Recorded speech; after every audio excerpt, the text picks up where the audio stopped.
So unfortunately, games that a lot of people would consider as shovelware are very common now on the Nintendo eShop. This has been a problem that has been growing for some time, and actual developers of these games that have gotten ripped off have even kind of stepped in to like call this problem out, and to Nintendo's credit, they have tried to fix this over time, and they have tried to respond to this, but you know, it's kind of like, you put one fire out, but three more take its place, or you cut the head off a Hydra and two more take its place. It's basically what's happening. Yeah, I don't know why, but this problem is not going away for the eShop. Now, I thought that this was really going to calm down with the Switch 2, and by that I meant that I really thought that Nintendo was going to figure out this problem with the eShop by the time the Switch 2 came out. But no, that's not the case. This game has made its way on the eShop a day after the Switch 2 came out. Schedule 1 Mafia Empire. I'm just getting deja vu here. That just reminds me of some other hit game right now. It's on the tip of my tongue. Gee, I just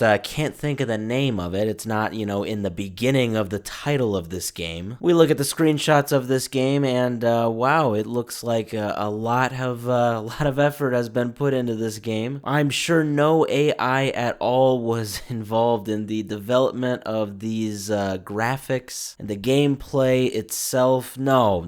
This game, I can tell that blood, sweat, and tears have gone into the making of this game. Yeah, obviously this is a complete copy and paste of Schedule 1. And the funny thing is, like, these copy and paste games, these shovelware games that are kind of common nowadays, admittedly not just on the eShop, but in general, they kind of take the approach not just of like copying a game's style and trying to make it its own, but they take the approach of basically just trying to pose as like a legitimate sequel to that game, hoping that people will buy it, basically really trying to sucker people into it. And they'll always have the game like listed as on sale, like, oh, it's $20, but it's on sale for 90% off, or something like that, just trying to get the crumbs of like $3 or $4 or $5 here and there of gullible people around the world. And maybe to their credit, I mean, I'm not trying to put down anybody that has been duped into buying these games. I mean,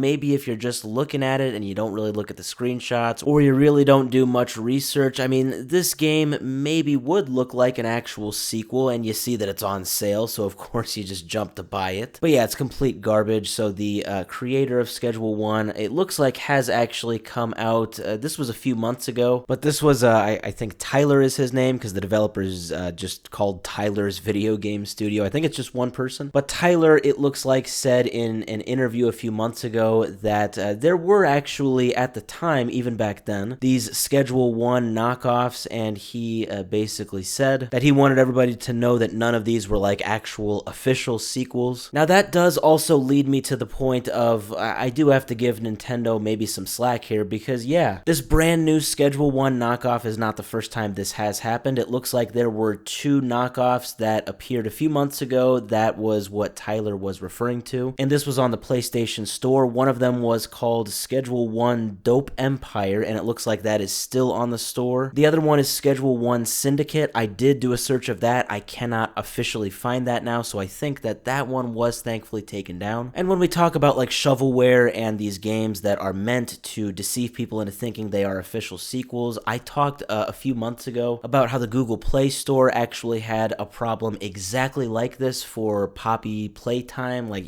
that game. Yeah, there were cheap knockoffs of that game as well on the Google Play Store. So to Nintendo's credit, it's not just on the eStore, but it seems that they have maybe the biggest problem with these fake games, or at least that is just what the majority of the talk is when people are talking about these fake games. It always seems to be geared toward the Nintendo eShop. They obviously have a very big problem, one that I really did think was gonna get figured out by Nintendo by the time the Switch 2 came out, but it is obvious that has not happened. I know that Nintendo knows this is a problem. It's just a question of how serious are they going to take it going forward.